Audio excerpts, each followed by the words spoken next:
La Guinée équatoriale accueille depuis mardi 21 avril 2026 le pape Léon XIV. Cette visite intervient dans un contexte symbolique marqué par le 170e anniversaire de l'évangélisation du pays et constitue la deuxième venue d'un souverain pontife 44 ans après celle de Jean-Paul II le 18 février 1982. À son arrivée à l'aéroport international de Malabo, le Saint-Père a été salué par les hymnes officiels et 21 coups de canon avant d'être reçu en audience par le président Teodoro Obiang Mbazo.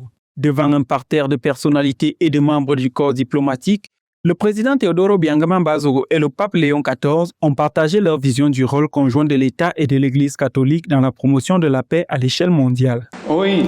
Aujourd'hui, c'est une date historique pour notre peuple, pour votre présence physique ici.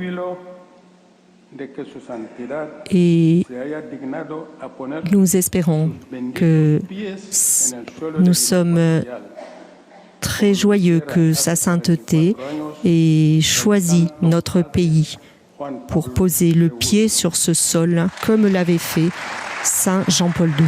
Cette visite s'inscrit dans des enjeux profonds liés à la cohésion nationale d'un pays composé d'une partie continentale et d'îles.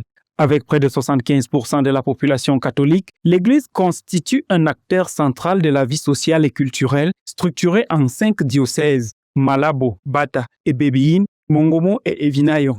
Au Palais du Peuple, le pape a appelé les autorités équato-guinéennes à renforcer la lutte contre les inégalités, tout en traçant une voie nouvelle sur la scène internationale au service de la justice et de la paix.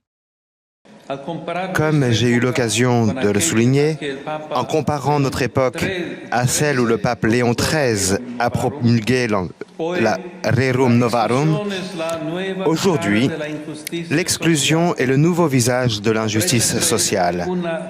Le fossé entre une petite minorité, 1% de la population, et la grande majorité, ce fossé s'est considérablement creusé. Face aux défis actuels, le souverain pontife a également plaidé pour l'émergence de nouvelles visions, notamment à travers un pacte éducatif offrant davantage d'opportunités à la jeunesse. Insistant sur l'idéal d'une cité de paix, il a exhorté à mobiliser les ressources nationales au service du bien commun. Point culminant de cette visite, la messe prévue le 23 avril 2026 au stade de Malabo s'annonce comme un moment fort de communion dans un contexte de profonde mutation sociale où les attentes spirituelles et sociales restent particulièrement vives.